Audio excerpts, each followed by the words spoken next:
একাই 100, একাই যথেষ্ট।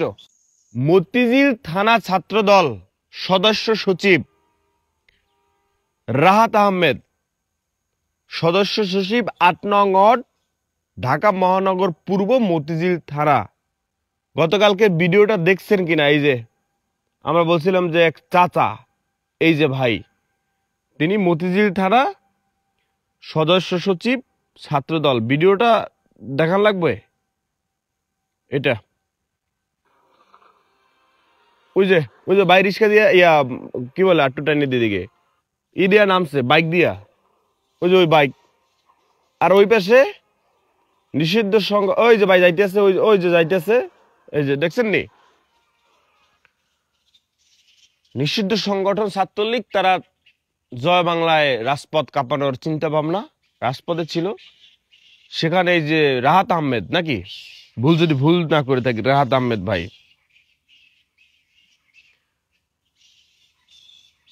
রাহাত আহমেদ, সদস্য সচিব ৮ নং ওয়ার্ড, মতিঝিল থানা ছাত্রদল, ঢাকা মহানগর পূর্ব। একাই 100, একাই যথেষ্ট। মানে একা বাইক দিয়ে নামছে। লোক ছিল মনে করেন যে 30-40 প্লাস, সব আছে দৌড়ে ভাগছে।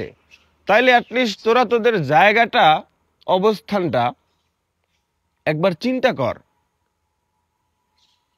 আমার ভিতরে যদি সৎ সাহস থাকে, আমার ভিতরে যদি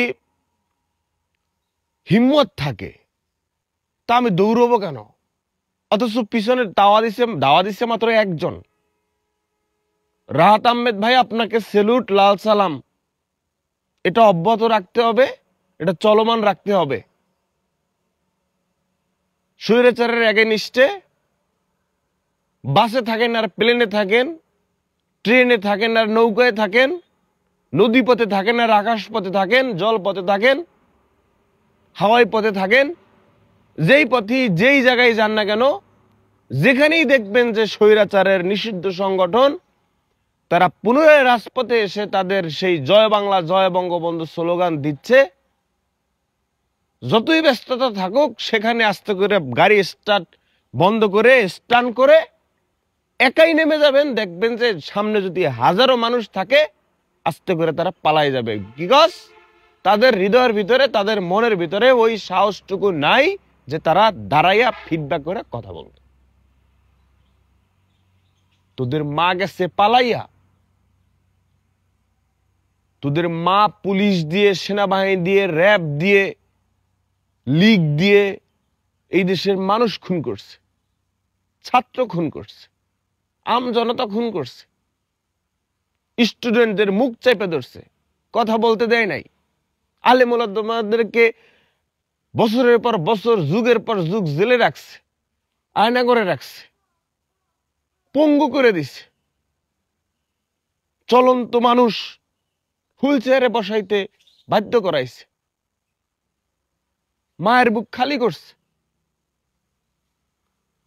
তোদের সেই মা আম জনতার ক্ষোভের মুখে পড়ে, আম জনতার তোপের মুখে পড়ে দেশ ছাইরা পালাইতে বাধ্য হয়েছে। বিশ্বের কোন দেশ জায়গা দেয় নাই। তোর মায়ের জামাই জায়গা দিছে, তোর মায়ের জামাইও দেশ ছেড়ে পালাইতে সময়ের অপেক্ষা। আর তোরা তার প্যাটার্নে রাজনীতি করে আইসা দেশে আবার সেই একনায়কতন্ত্র করার ইচ্ছা। এতগুলো মানুষ মারা গেছে, একবার সরি বলছো, একদম অনুতপ্ত হইছো, আবার তোরা রাজপথে আসতে চাও। রাজপথে একাধিকবার, বহুবার, বারবার আসতে থাক। বিএনপির ছাত্র দলের একজন সদস্য সচিব, মতিঝিল থানা ৮ নং ওয়ার্ড, একজন রাহাত আহমেদই তোদের জন্য যথেষ্ট, এনাফ।